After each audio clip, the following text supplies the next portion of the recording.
Weet jy, toe ek hierdie boodskap voorberei, toe weet ek, in my wese van wese, dan gaan nie baie mense wees nie. Want hierdie is 'n boodskap, wat die magte van duisternis nie wil hê, die kinders van God moet weet nie. Want as hulle dit weet, dan het hulle in 'n posisie van oorwinning, wat die vyand of die gees van ongehoorsaamheid nie wil hê, die kinders van God moet inbeweeg nie. En daarom is dit weggesteek vir jare. Vir jare weggesteek. En hulle weet nie, die kinders van God is huidiglik nog vandag besig om te stry met 'n gees tussen goed en kwaad. Huidiglik besig om te stry tussen 'n gees van goed en kwaad. En as kinders van die Here, kom die kerk van die Here nie in oorwinning nie, want hulle weet nie die waarheid nie. Of die waarheid word weggesteek, verdoesel, soos ek sê, sodat hulle in onkunde kan bly. Maar kom ek lê vanmôre net 'n vinnige fondasie. Alright, is dit reg so?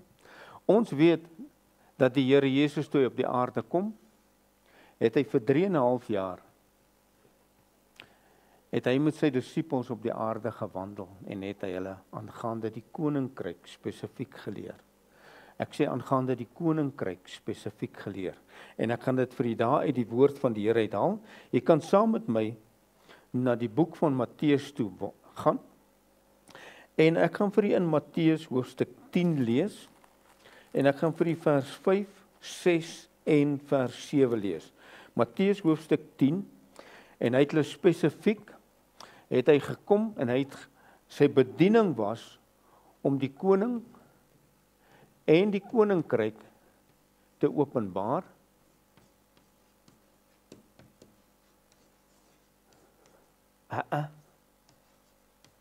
en om die koninkryk te openbaar, en spesifiek, om aan die volk van die Jood,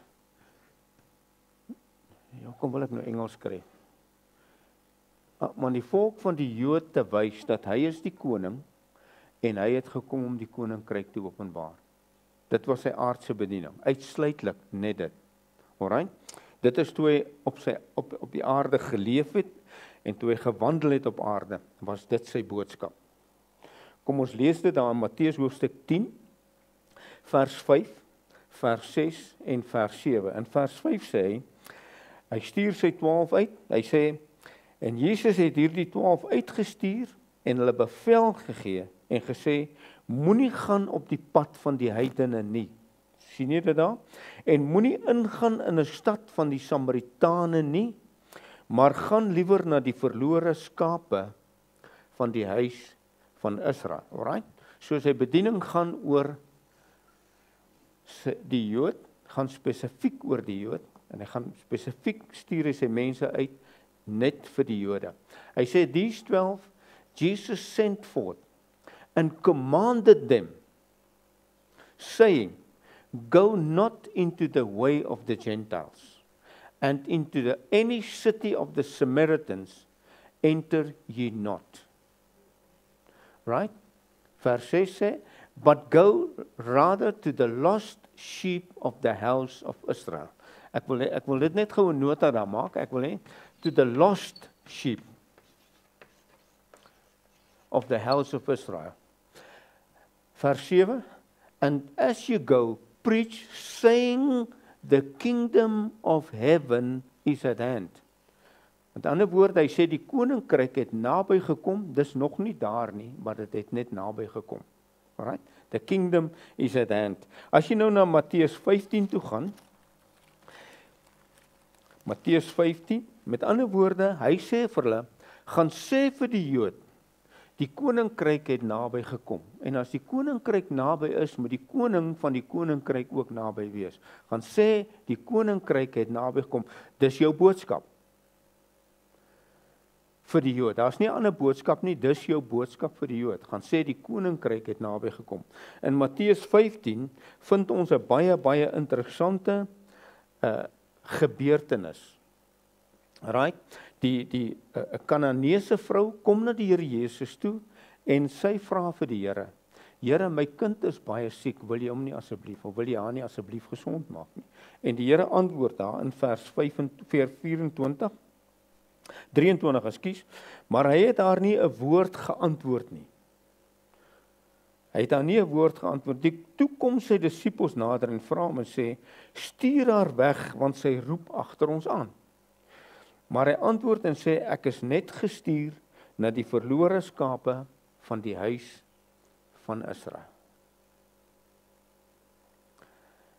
But he answered her not a word, and the disciples came and besought him, saying, send her away, for she crieth after us. In ander woorde, Here, sy is vir ons 'n probleem.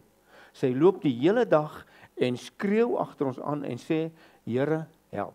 But he answered and said, I am not sent, but unto the lost sheep of the house of Israel. En gelukkig het die Here barmhartigheid in sy hart en hy genees haar dogter. Right? Maar sy uitsluitlike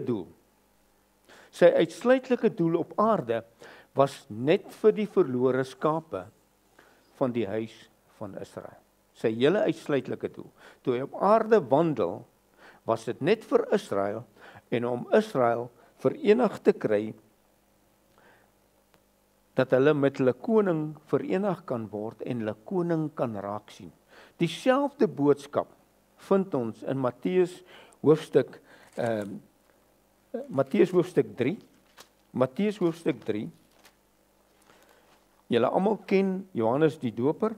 Julle almal weet wat Johannes die Doper se missie was. Johannes die Doper moes die Messias uitwys. Hy moes sê, daar's die lam van God, wat die sonde van die wêreld moet wegvat. Alright? En Johannes se uitsluitlike dinges was om die koning van die koninkryk van Israel uit te wys. En hy sê in Matteus hoofstuk 3 vers 2, Johannes het gepreek in die woestyn van Judea en gesê, bekeer julle, want die koninkryk van die hemele het naby gekom. Bekeer jy, saying, repent ye, for the kingdom of heaven is at hand. Interessant dat die woord bekering beteken nie, ek bekeer my en ek gee my lewe vir God nie. Bekering beteken nie, ek sê, Here, red hierdie sondaar nie. Die woord bekering beteken, ek verander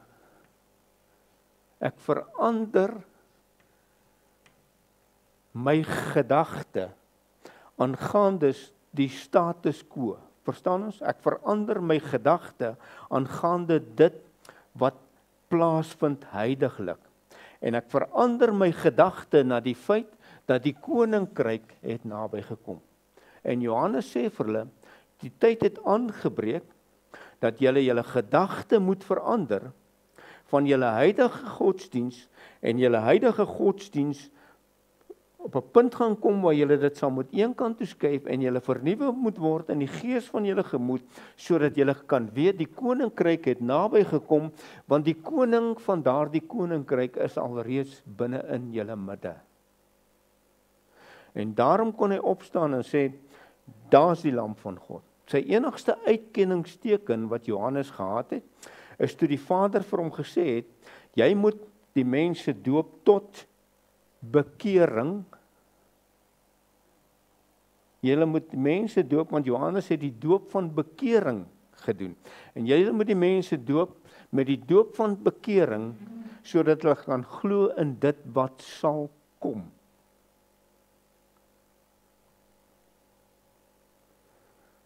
Doop hulle met die doop van bekering. Hy sê, die enigste uitkenningsteken wat jy sal hê, Johannes, wanneer jy die regte persoon doop, sal die Gees op hom kom en die Gees sal op hom bly. En toe Johannes die Here Jesus doop en hy sien die hemel geskeur en die Gees van God soos 'n duif op hom neerdal en op hom bly, toe sê hy, die koning is hier, julle moet julle bekeer. Dit was nie die Nuwe Testament nie.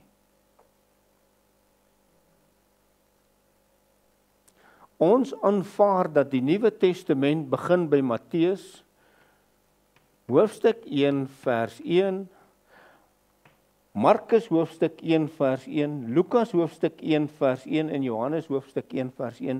Dis nie die Nuwe Testament se begin nie. Die Nuwe Testament se begin vind plaas na die dood en opstanding van die Here Jesus. Ek sê, vind plaas na die dood en opstanding van die Here Jesus. En Willem gee vir my skrif daarvoor. Kom ons blaai na die boek van Hebreërs toe. Hebreërs is redelik naby aan die agterkant van jou Bybel. Hebreërs hoofstuk 9. En ek gaan vir u vers 14 lees tot en met vers 17. Hebreërs hoofstuk 9 vers 14.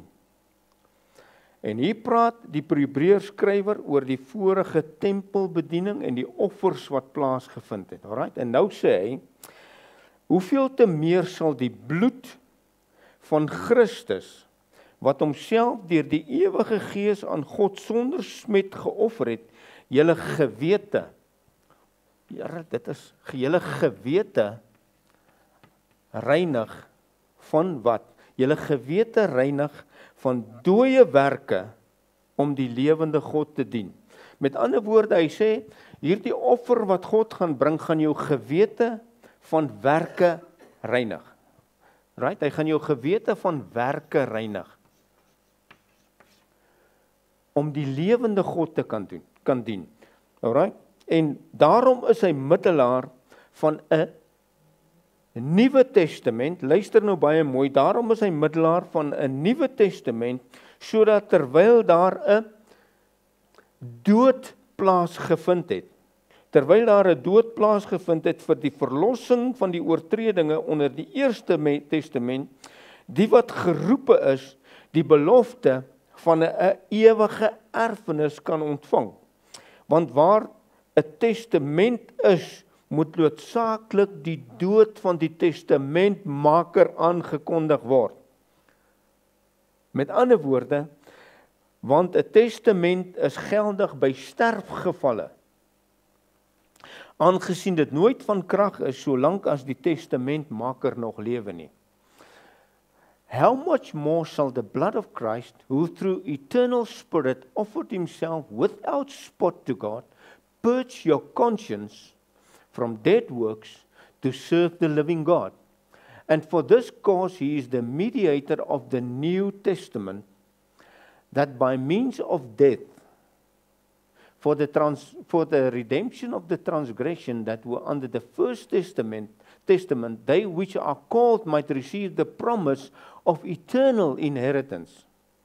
Sien jy eternal? Sien jy ewige? For where a testament is, there must also of necessity be the death of the testator. For a testament is of force after men are dead, otherwise it is of no strength at all while the testator lives. Met ander woorde, die Nuwe Testament kon slegs 'n aanvang neem die dag toe die Here Jesus op daai kruis sterf. Die dag toe hy daar sterf en hy opstaan en hy vir hulle kom sê dit is vervul en hy sê ek het vrede kom maak.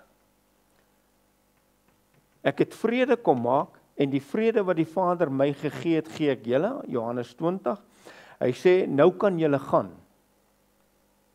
En wat verkondig? Wat geskrywe is in die Nuwe Testament. Wat geskrywe is in the will of God.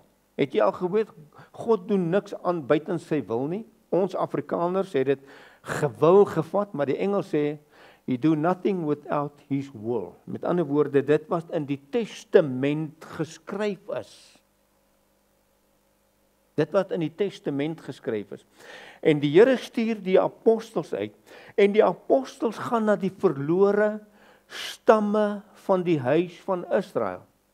Matteus, Johannes, Lukas, Jakobus skryf hulle briewe on the lost sheep of the house of Israel.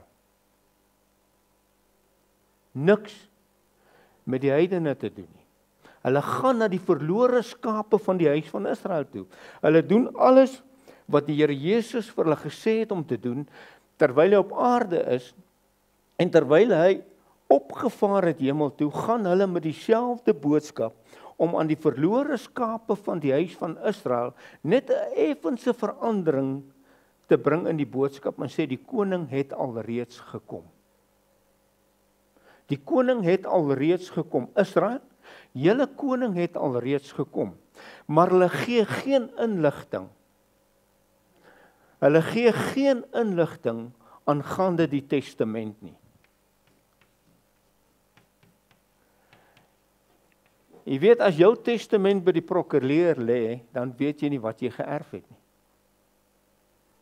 Ek sê, as jou testament wat jou ouers vir jou nagelaat het by die prokureur lê, weet jy nie wat jou erfporsie is nie. En hulle gaan en hulle verkondig net die koninkryk van die koninkryk, en hulle lewer bewys dat die koning van die koninkryk het gekom.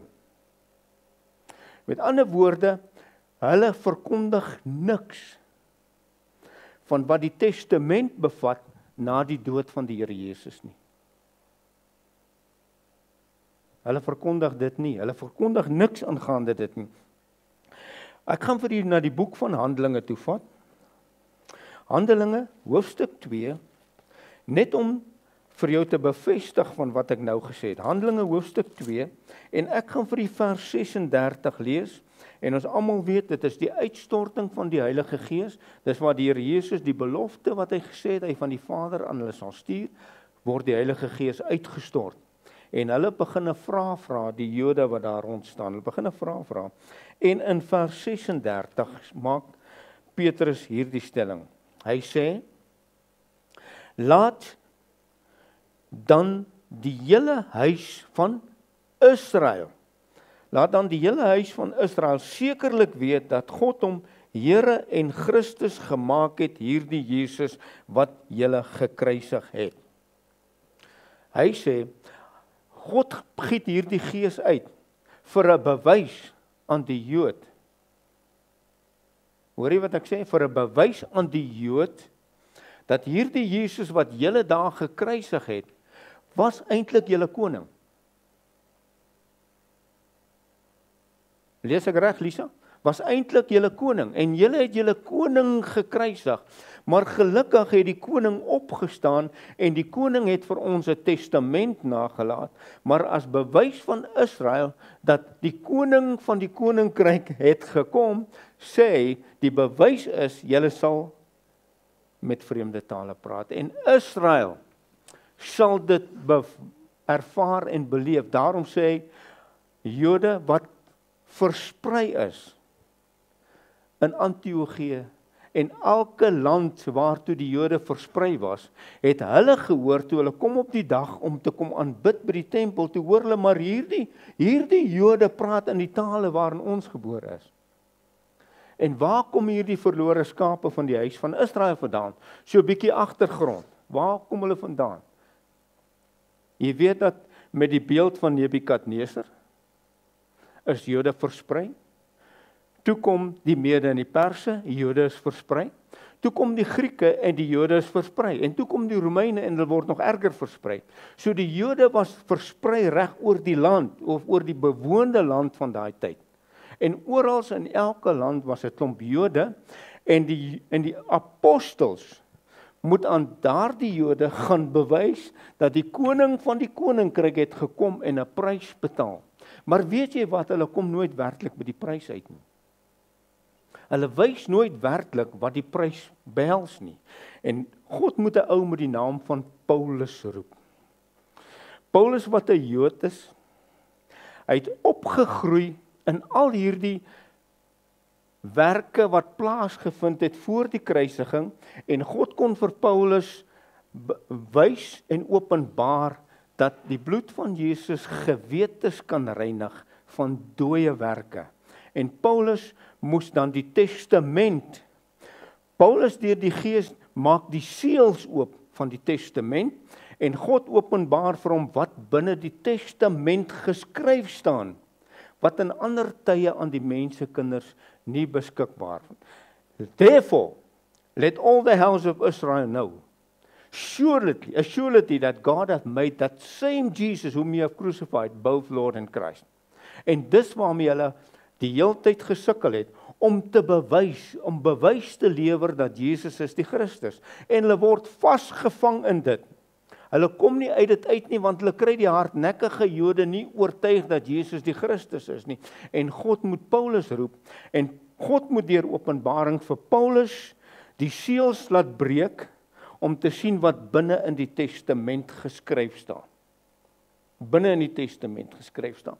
Wat hierdie ouens nie geweet het nie, die 12 apostels nie geweet het nie, slegs deur 'n openbaring van God, deur die Gees aan Paulus op een, en van Christus wat persoonlik aan Paulus verskyn, om vir hom te sê, Paulus, ek gaan jou aan jou openbaar, dat jy my onder die heidene gaan verkondig, en ek gaan vir jou verborgene wys, wat van die grondlegging van die wêreld af verborge was.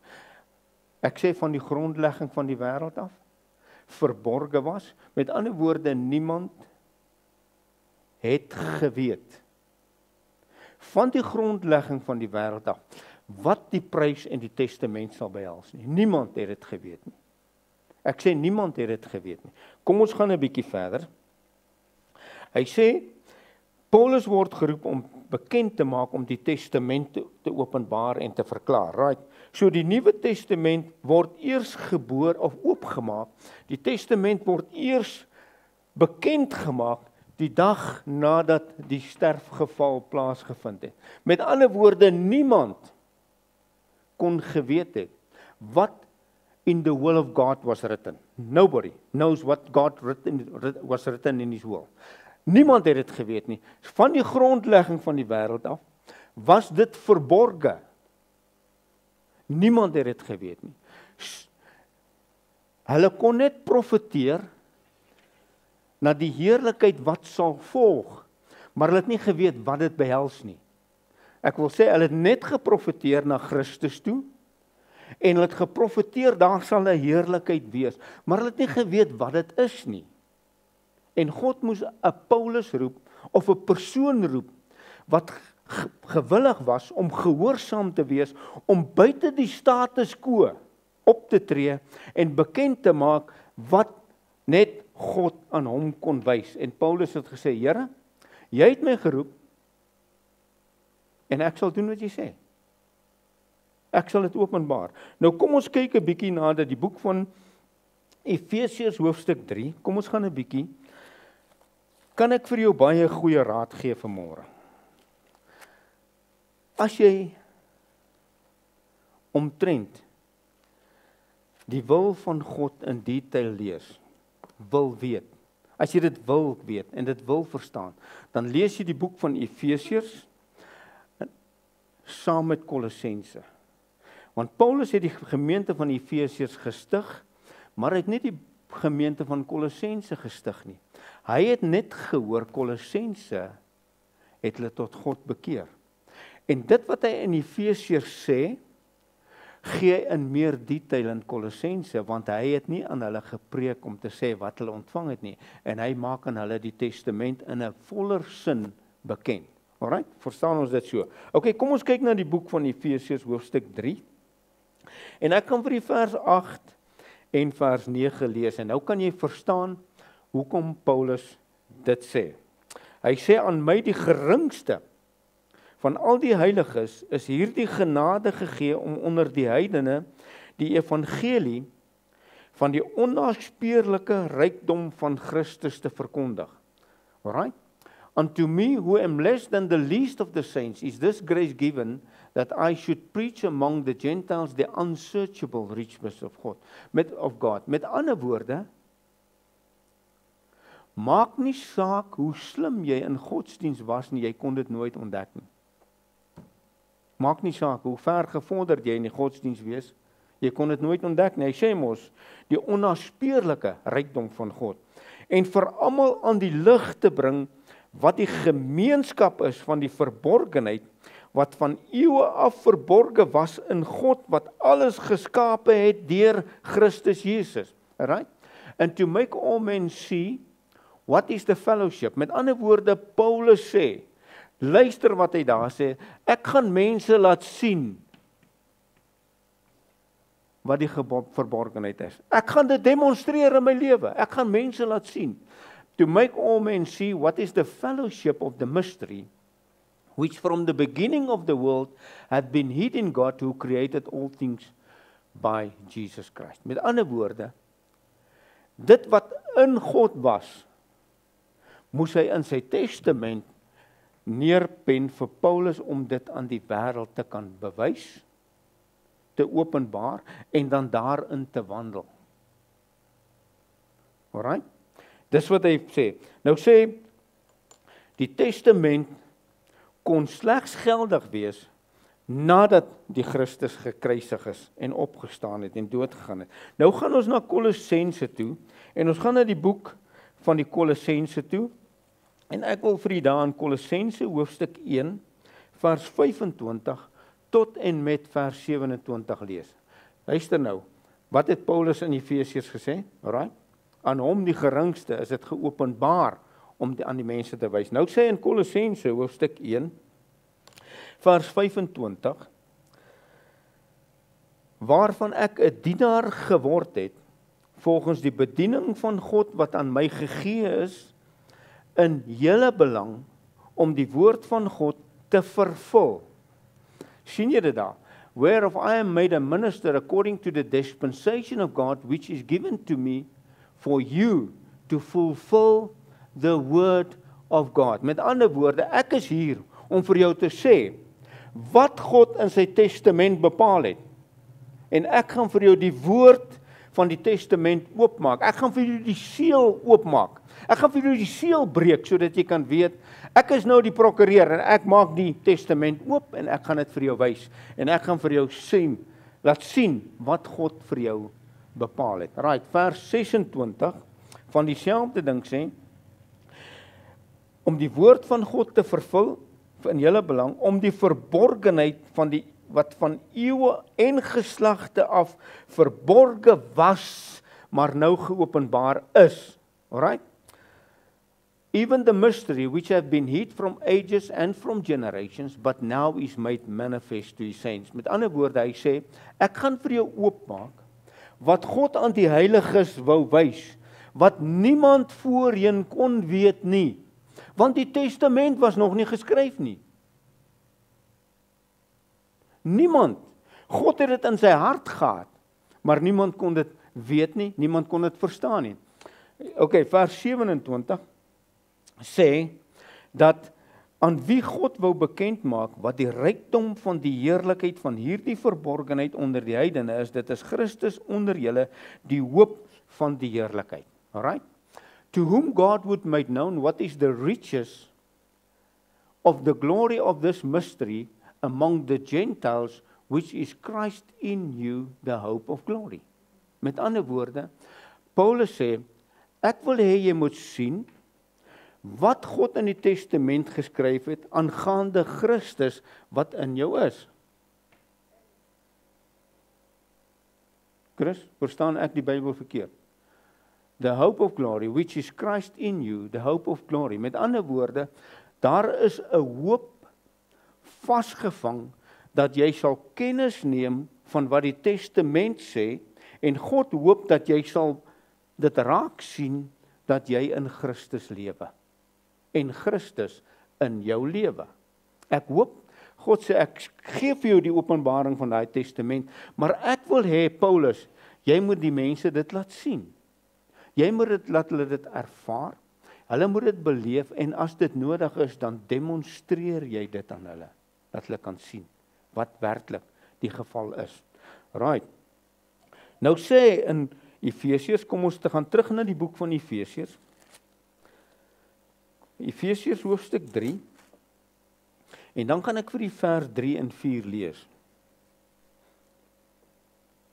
Hy sê, dat hy aan my deur 'n openbaring bekend gemaak het die verborgenheid soos ek tevore geskryf het, waardeur julle as julle dit lees my insig in die verborgenheid van Christus kan verstaan, wat in ander tye aan die mensekinders nie bekend gemaak is nie. Liewe Vader, sien julle daar? Wat in ander tye aan die mensekinders nie bekend gemaak is nie. In ander woorde, hy sê, ek wil hê julle moet verstaan wat werklik in die testament geskryf staan. Want almal wat voor my gekom het, kon dit vir jou nie sê nie. Hoor jy wat ek sê? Almal wat voor my gekom het, kon vir jou nie sê wat in die testament staan nie. Almal het net geraai op grond van die profeseë wat plaasgevind het.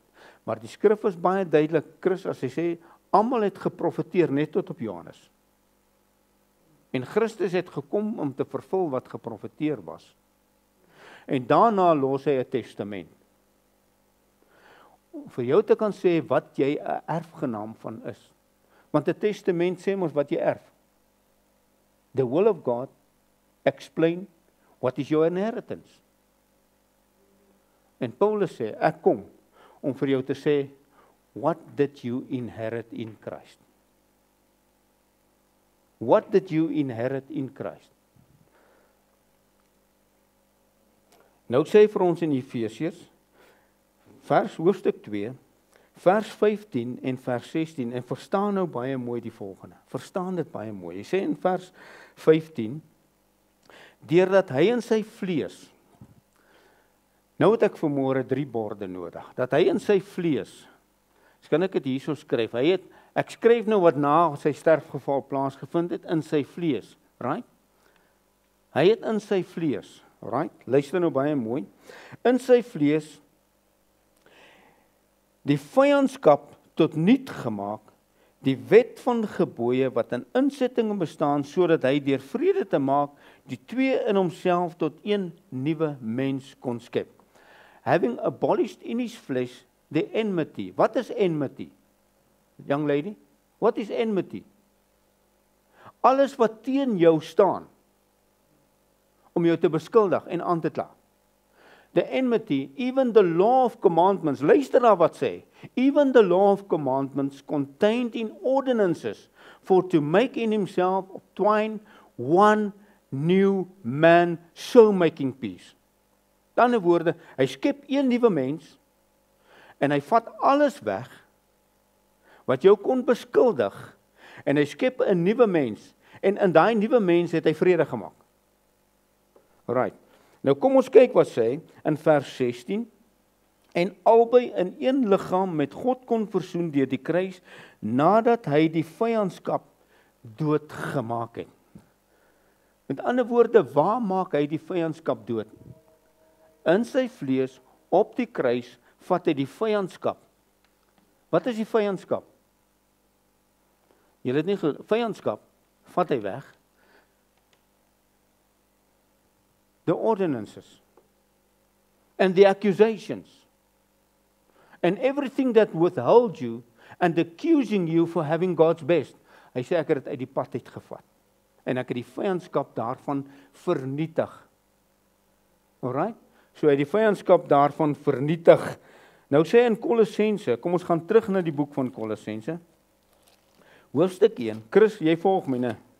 Kolossense hoofstuk 1 vers 13, Kolossense hoofstuk 1 vers 13 sê, hy wat ons verlos het, uit die mag van duisternis, en oorgebring het in die koninkryk van sy seun. Is ek reg? Hy wat ons verlos het, uit die mag van duisternis, en oorgebring het in die koninkryk van die seun van sy liefde. Met, who have delivered us from the power of darkness, who have delivered us from the power of darkness, and they have translated us into, he have translated us into the kingdom of his son. Moet dit plaasvind of het dit plaasgevind? Hy sê dan vir jou, ek open vir jou wat God sê die testament sê, ek het jou vyandskap in my vlees vernietig, Ek plaas jou sodat jy in my, in Christus kan wees en Christus in jou kan wees en ek jou direk in die koninkryk inplaas. Ek het dit geërf. Nou as ek dit geërf het, wat moet ek doen om dit myne te maak? Ek vat dit net. Ek het dit dan geërf. En hy sê vir my, dit is wat in my testament staan, wat is jou erfporsie? En jou erfporsie sê is, ek het in my vlees jou vyandskap vernietig, wat enige iets kon 'n vyandskap bring, wat in jou gewete gewerk het, en ek het jou vanuit dit gevat, en ek het jou direk oorgeplaas in die koninkryk. En jy hoef nie te wag vir die koning nie, want die koning van die koninkryk lewe alreeds binne in jou. En jou vyandskap is vernietig. Right? Hy sê, ek plaas jou direk binne in die koninkryk. 'n Vervulling van die profesie van die Here Jesus wat hy gesê het, moenie vir jou sê, kyk hier of kyk daar nie, Lukas 17:23, want die koninkryk van God is binne in julle. Ek plaas jou direk. Ek vat jou voor jou vyande weg. Ek vat jou voor jou vyande weg en ek plaas jou direk in die koninkryk en daai koninkryk is binne in jou. Hy verlos my van duisternis. Hy verlos my van die mag. Hy verlos my van die vyandskap, van die mag van duisternis en hy plaas my direk in die koninkryk en hy verlos my van dit. Met ander woorde, al wat hy vir my sê, Lisa, is, aanvaar dat jy binne die koninkryk is. Aanvaar dat jou erfporsie sê, verstaan wat jou erfporsie sê, dat duisternis het nie 'n impak op jou lewe om jou gewete te indoktrineer. Hoor wat ek sê, om jou gewete te indoktrineer, dat jy nie in die lig van die koninkryk is nie.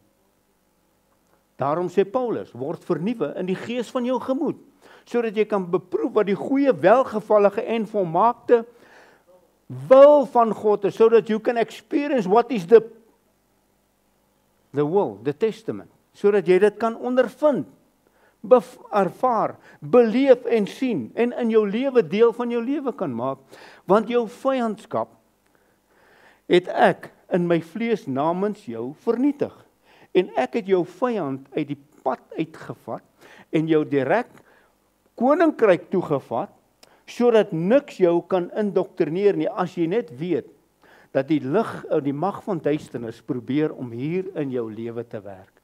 En die bloed van Jesus Christus het die vermoë om jou gewete te reinig van, ons het dit gelees, dooie werke. Met ander woorde, hy sê, Chris, hy sê, you can do nothing. Jy kan niks doen om jou inheritance vir jou geldig te maak nie. Jy kan niks doen om jou inheritance geldig te maak nie. Jy kan net aanvaar wat ek vir jou gegee het.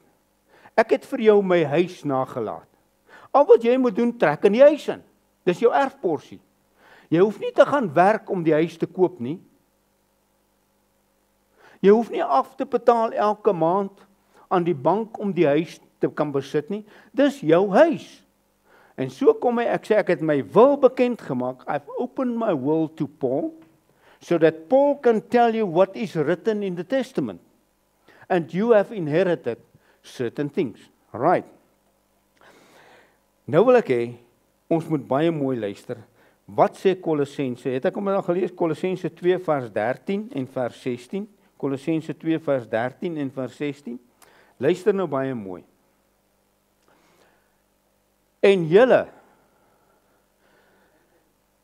ons heidene spesifiek, wat dood was deur die misdade en die sonde. Luister. En julle wat dood was deur die misdade en die onbesnedenheid van julle vlees, het hy saam met hom lewend gemaak, deurdat hy julle al die misdade vergeef het. Ander woorde, hy sê, alles wat die vyand kon gebruik om jou gewete te indoktrineer, het ek weggevat. And you being dead in your sins and in the circumcision of your flesh, have you quickened together with him, having forgiven you all trespasses. Alright. Die volgende vers 14. En die skuldbrief. Wat was die aanklagte teen ons? The ordinances, die skuldbrief. Die ordinances, die skuldbrief wat teen ons was, wat ons vyhandig was, het God uit die pad uitgevat, en hy sê, ek plaas jou direk in die koninkryk. Dis belangrik dat ons dit uiters belangrik om dit te verstaan. Blotting out the handwriting of ordinance that was against you, which was contrary to us, and took it out of the way, and nailing it to the cross. Met ander woorde, hy sê, ek vat die vyandskap, en ek vat elke aanklag, wat die vyand ooit teen jou mag gebruik, vat ek, en in my vlees sit ek dit daar neer, en ek betaal die prys vir dit, en ek los vir jou na my sterfgeval, los ek vir jou 'n erfporsie. Ander woorde, jy en ek het nie nodig om te werk vir die testament se vervulling nie. Hy het gewerk daarvoor. Right? Hy het gewerk daarvoor. Nou sê hy vir ons, blotting out the handwriting. Blotting out the handwriting of ordinance that was against us, which was contrary to us, and took it out of the way, nailing it to the cross. Vers 15, and having spoiled. Luister nou mooi wat hierdie vers sê. And having spoiled principalities and powers, and made a show of them openly, triumphing over them in it. Kan jy dit sien daar, in it?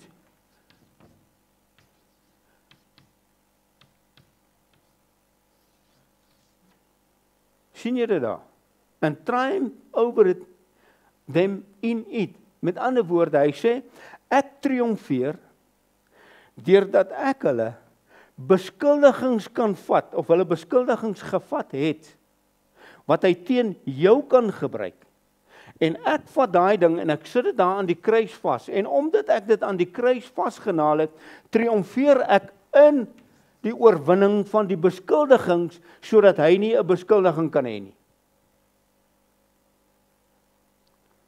Ek sien julle kop nie. Hy sê ek vat die beskuldiging wat hulle ooit kan gee, wat die vyand ooit teen jou kan gebruik, wat jou broer teen jou kan gebruik, wat jou suster teen jou, wat enige een teen jou kan gebruik, wat jou gewete infiltreer, wat jou kan probeer om te verhoed, vat ek, en ek sit dit daar neer,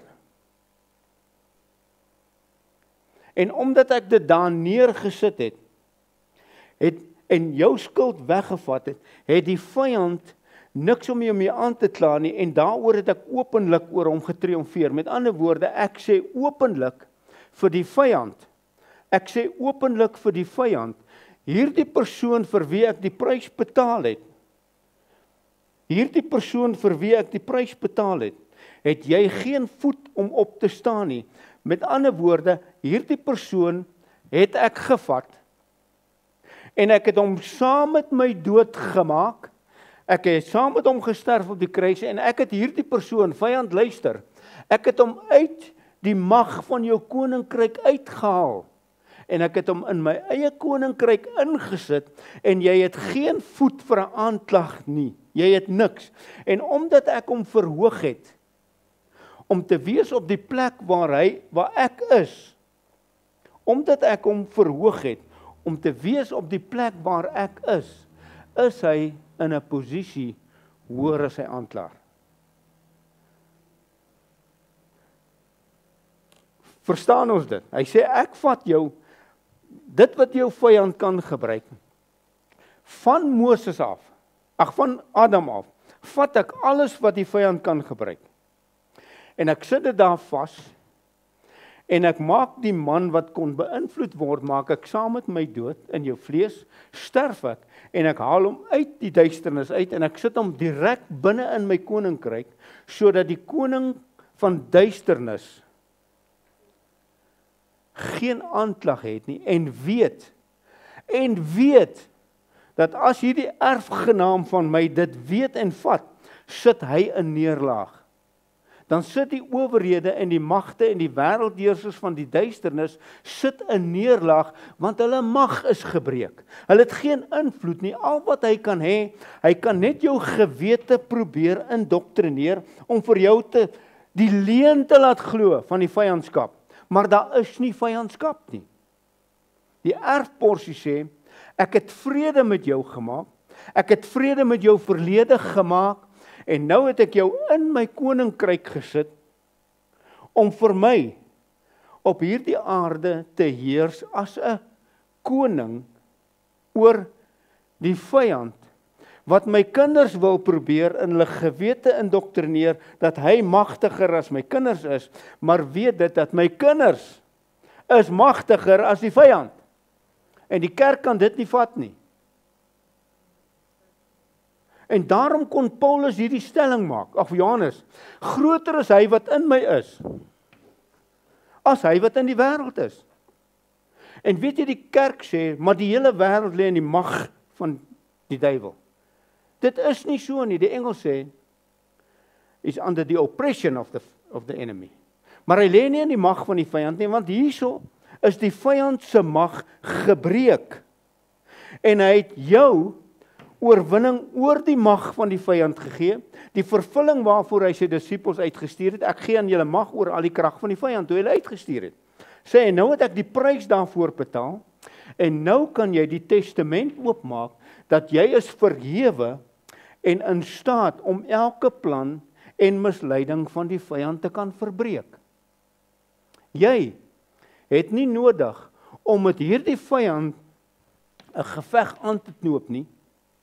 Jy het net nodig om vernuwe te word in die gees van jou gemoed en te kan verklaar dat hy het nie mag om jou gewete te beïnvloed, om jou te kan diskwalifiseer van die testament wat God jou gegee het nie.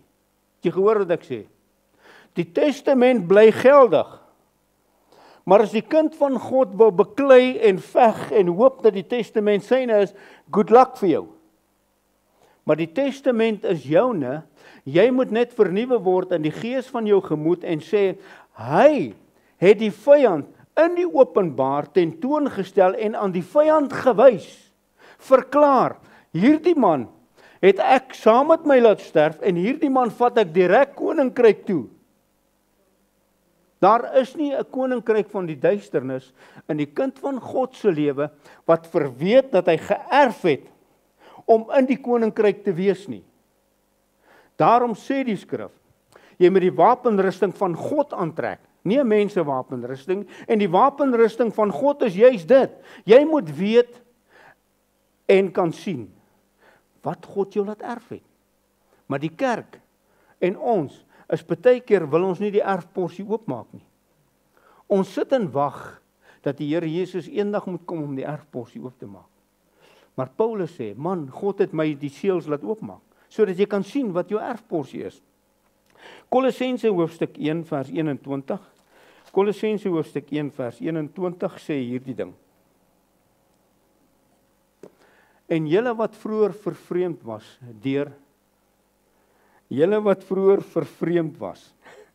ook julle wat vroeër vervreemd was en vyandig gesind deur bose werke het hy nou versoen.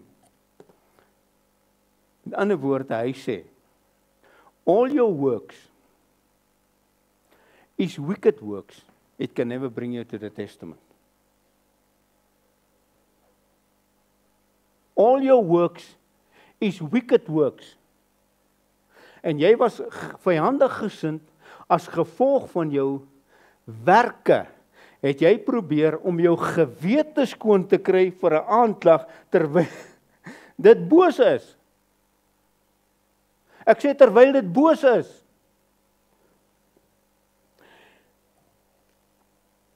Hoe verdien ek dit? Hoe kom ek in hierdie testament? En hoe kom ek in die koninkryk? Elisa, hoe kom ek daaraan? Net om vernuwe te word in die gees van my gemoed, om te sê, hy het die testament bepaal, hy het gesterf vir daai testament, en hy het net gesê, sal iemand asseblief vir my die testament oopmaak, sodat my kinders kan weet wat hulle erfporsie is. Hy sê, julle wat dood was in misdade, en die onbesnedenheid van julle vlees, het hy saam met hom opgewek, en saam laat sit, bokant owerhede en magte, in hemelse plekke, bokant owerhede en magte. Hoor jy wat ek sê, in hemelse plekke, bokant owerhede en magte.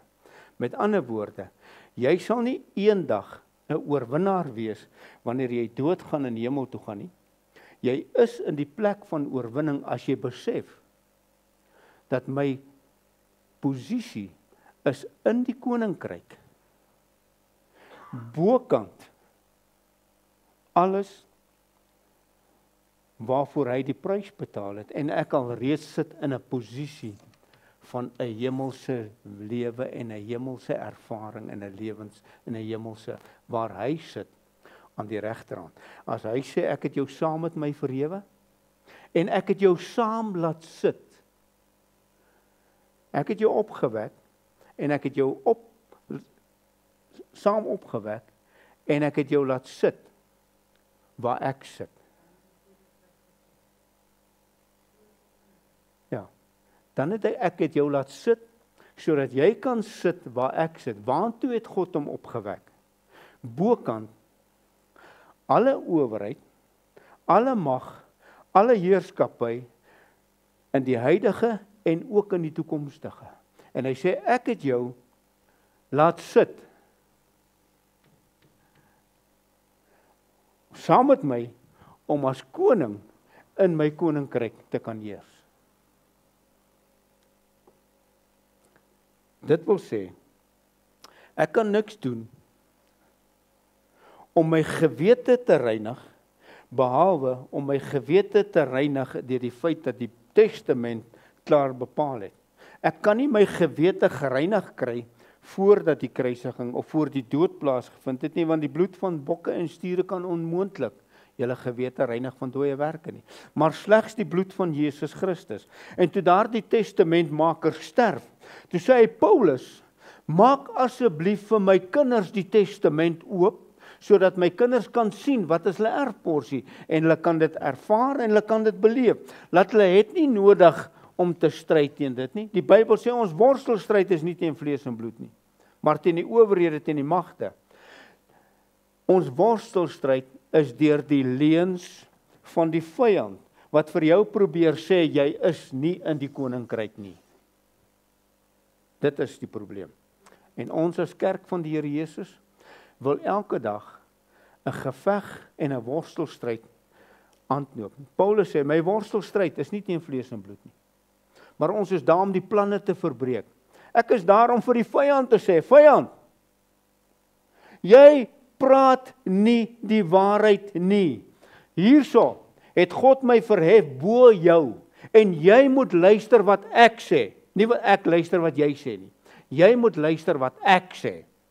En dis waar die kinders van God baie keer misvat. Jou gewete kan slegs gereinig word van dooie werke as gevolg van die bloed van Jesus Christus, deur te weet wat in die testament geskryf staan. Dis nie 'n ander manier nie. Dis die enigste manier.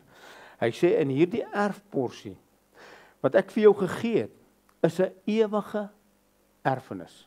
As jy gehoor het ek sê 'n ewige erfenis. Met ander woorde, maak nie saak wat die vyand vir jou probeer sê, hy kan jou nie beroof van jou erfporsie. Maak nie saak wat hy sê nie.